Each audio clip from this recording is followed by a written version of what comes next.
The allure of forbidden love. In the heart of a mystical village where the lines between the earthly and the ethereal blur, the lives of its inhabitants are woven with threads of ancient beliefs and supernatural occurrences. This village, hidden by sprawling forests and mystic fog, lives in harmony with the unseen, and its people hold deep respect for the forces that govern their fates. Kyra, a vibrant yet forlorn young woman of the village, found herself caught in the throes of a forbidden love. Her heart belonged not to a suitor of her family's choosing but to Sephew, a man whose future had already been sealed by familiar duties. Sephew, with his warm smile and eyes as deep as the night sky, was betrothed to another, a union of wealth and alliance, devoid of affection. Each day, as Kyra meandered through the village's cobblestone paths, her heart ached with a longing that grew ever more painful. She watched Sephew from afar, their interactions limited to stolen glances and brief exchanges, each moment leaving her yearning for what could never be hers. The weight of their unspoken words hung heavily in the air, a poignant reminder of their star-crossed plight. Driven by desperation and fueled by tales of old, Kyra's resolve strengthened under the pale moonlight one fateful night. She had heard whispers of an ancient power, a force that could sway the hearts of men and bend fate itself.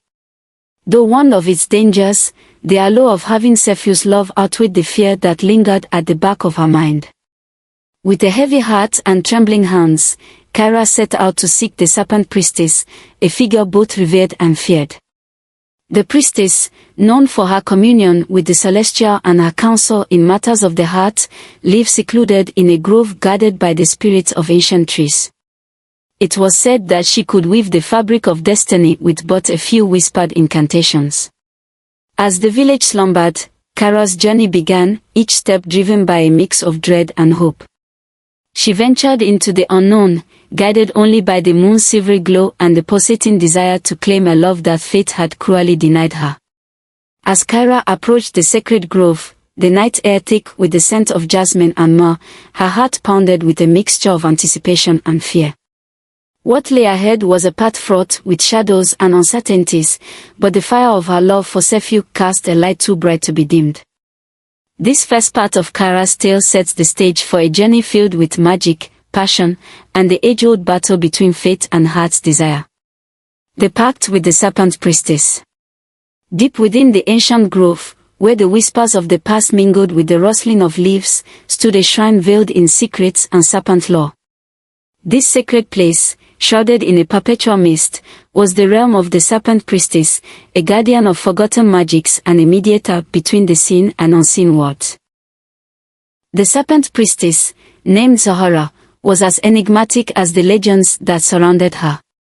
Cloaked in robes that shimmered with the colors of twilight, her presence was both comforting and unnerving. Her eyes, reflecting the wisdom of the ages, flickered with the light of embers, and around her neck, a serpent twined, its scales glinting like the stars above. As Kyra stepped into the circle of ancient stones that marked the threshold of Zahara's domain, the air grew thick with the scent of incense and the earthy aroma of damp moss. Zahara's gaze met Kyra's, piercing through her soul, reading her desires and fears without a word being spoken. Child of the mortal realm, Zahara's voice echoed softly, a melody intertwined with the hiss of her serpent companion. Why do you seek the powers that slumber beneath the veil of the forbidden?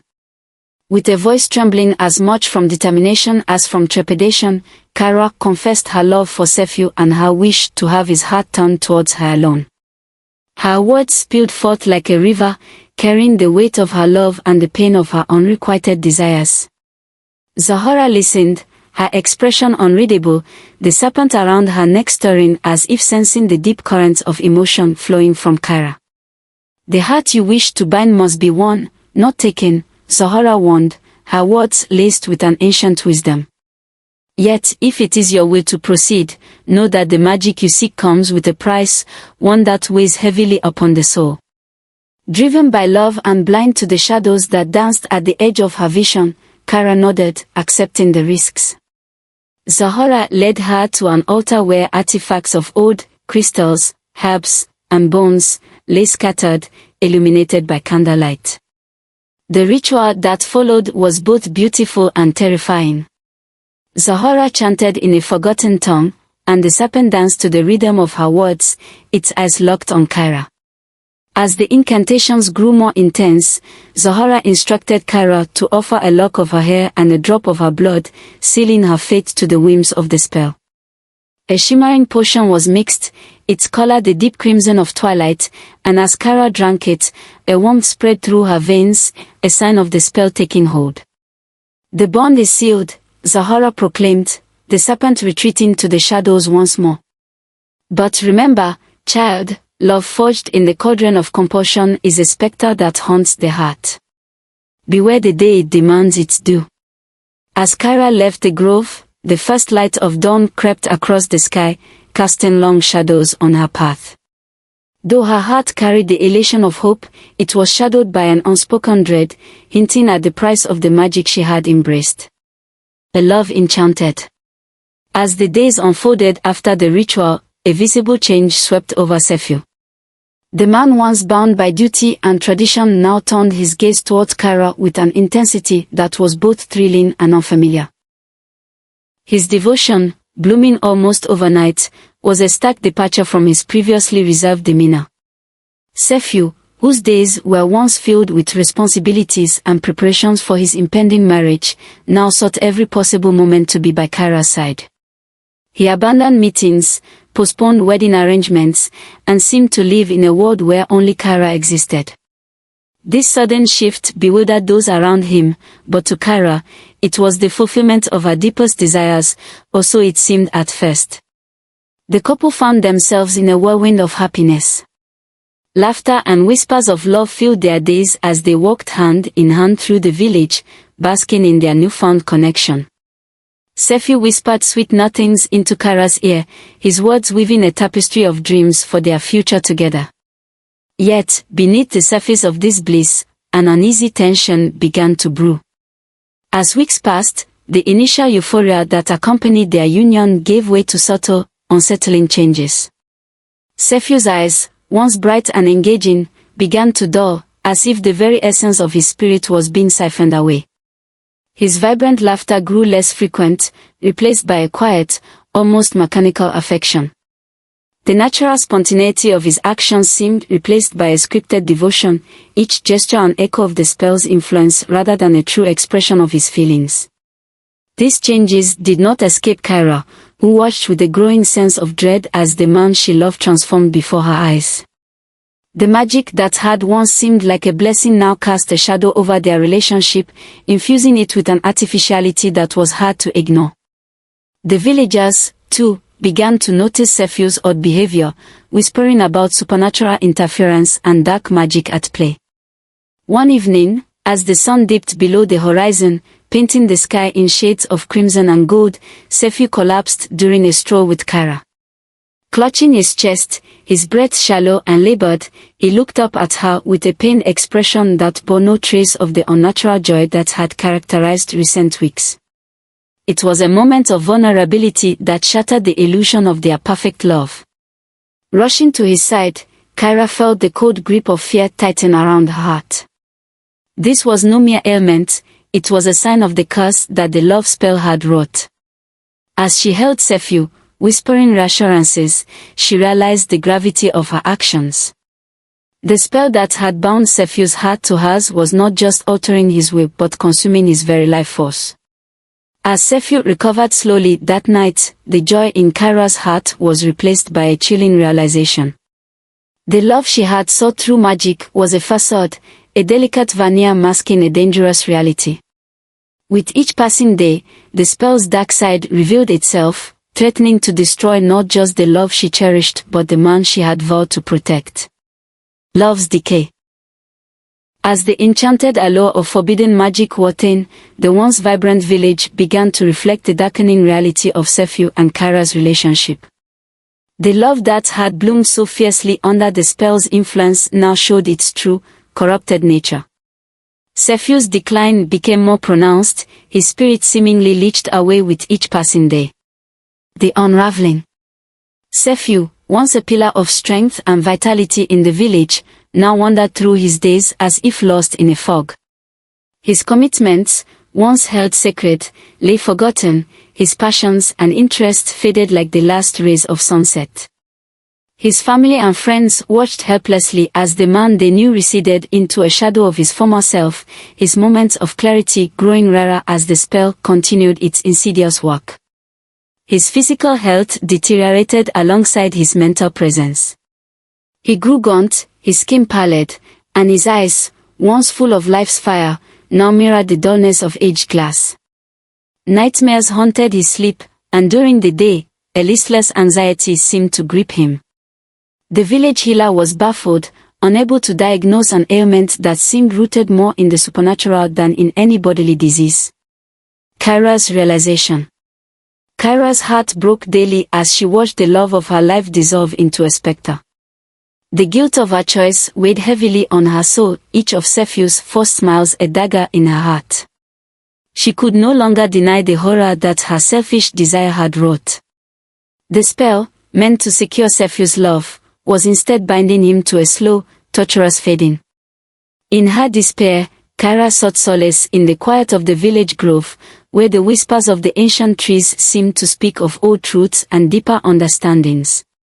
It was here, amidst the rustling leaves, that she finally accepted the bitter truth: the love created by the spell was not a binding of hearts but a chaining of one soul to another's will.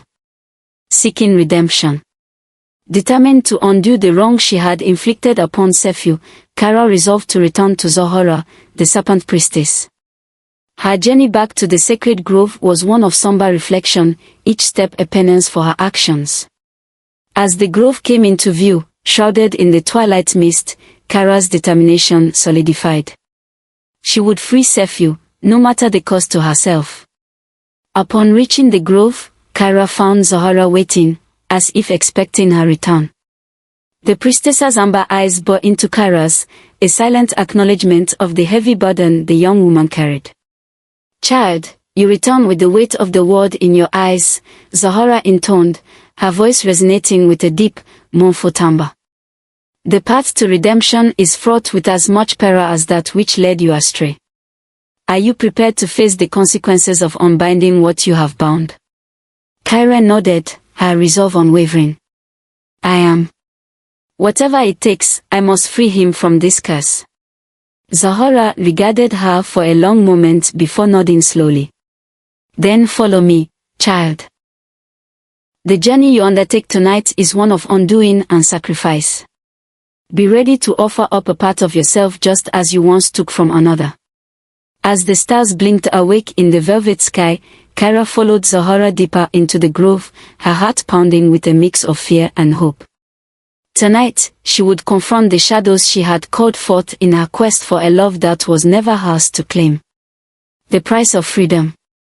Under the canopy of whispering leaves, with the moon casting a silvery glow over the ancient grove, Kyra faced Zohora, the serpent priestess. The air was thick with the scent of myrrh and the undercurrent of impending change. This second meeting bore none of the naive hope of the first. Instead, it was steeped in the gravity of hard-earned wisdom and the desperate need for redemption. The second meeting with the serpent priestess. Zohora's gaze was piercing, reflecting the moonlight like pools of liquid amber. "You have come back seeking to untangle the web you wove," she said, her voice echoing softly through the trees. "But remember, child, every thread pulled could unravel more than you anticipate." Kyra met her gaze, her eyes resolute yet rimmed with the sorrow of her experiences.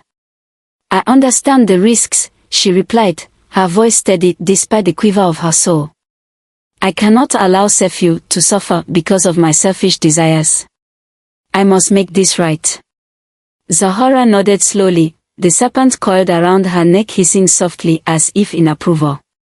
"The spell you cast was strong, driven by a heart full of longing. Unbinding it will require no less a strength, this time, born of courage and sacrifice." The ritual of release. The priestess led Kyra to the heart of the grove, where an altar of stone lay surrounded by flickering candles, their flames casting ghostly shadows. Zohora began to prepare for the ritual, arranging an array of ancient relics, crystals that pulsed with a soft light, herbs that whispered of old magics, and a bowl filled with water that reflected the starlit sky. As the preparations neared completion, Zahara explained the ritual's demands. To break the spell, you must give back what was taken. You must pour your own essence into the void you created in Sefiu's spirit.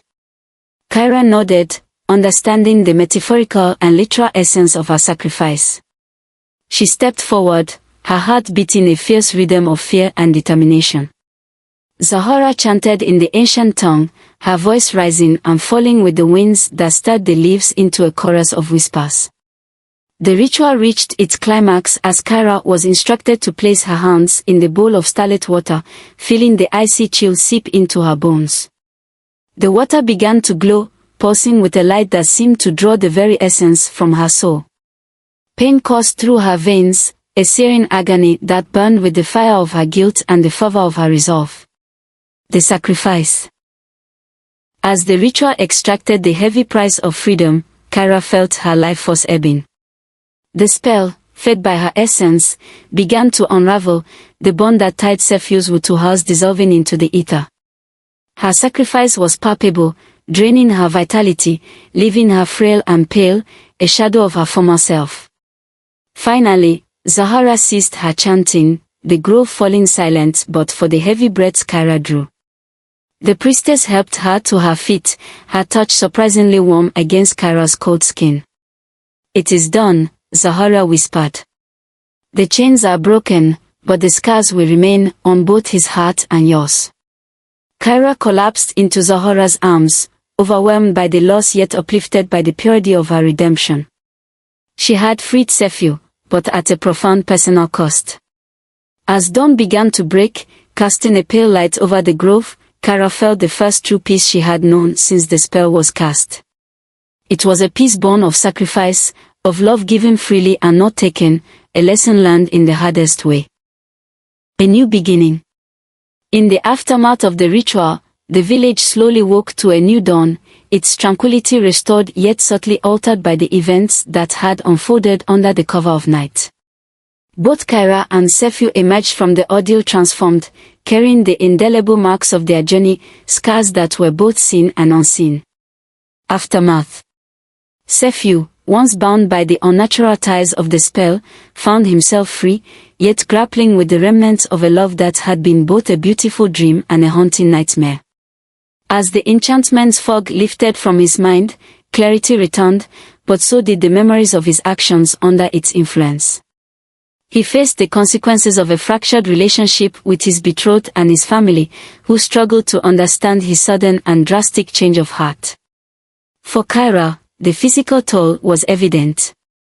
Her vitality, once radiant, had dimmed, her steps slower, each movement reflecting the profound sacrifice she had made. Yet, in her heart, there was a burgeoning strength, a clarity of purpose that only true repentance and sacrifice can forge. Lessons learned. As the village healed, so too did Kyra and Sefiu, each in their own solitude, reflecting on the profound lessons their experiences had imparted. Kyra learned the harsh truth that love cannot be caused or controlled through magic or will. True love must flow freely, respected and nurtured in the light of truth, not shadowed by manipulation. Sefiu, on the other hand, came to understand the importance of facing one's feelings honestly and courageously, acknowledging that denying true emotions can lead to choices that veer far from one's moral compass. Closure and new paths. With time, both Kyra and Sefiu found new paths. Kyra, now a more reserved figure within the village, dedicated herself to understanding the natural laws of magic and emotion, vowing to protect others from the mistakes she had made. Her journey became one of healing, not just for herself but for those around her, as she shared her story as a cautionary tale. Sefiu reconciled with his family and worked to mend the bonds that had been strained by his actions. Although his relationship with his former betrothed could not be restored, he found solace in creating a life that was true to his heart, eventually finding love again, this time, a love built on mutual respect and genuine affection. As the seasons changed, so did the life of the village, enriched by the wisdom derived from the trials of Kyra and Sephu. The story of their love, loss, and redemption became woven into the fabric of the village's history, a reminder that while the heart is a fragile thing, it possesses the strength to overcome even the darkest spells. In the grove, Zahara watched over the cycles of life and love with an ageless wisdom, her serpent companion ever by her side, both guardians of the delicate balance between fate and free will.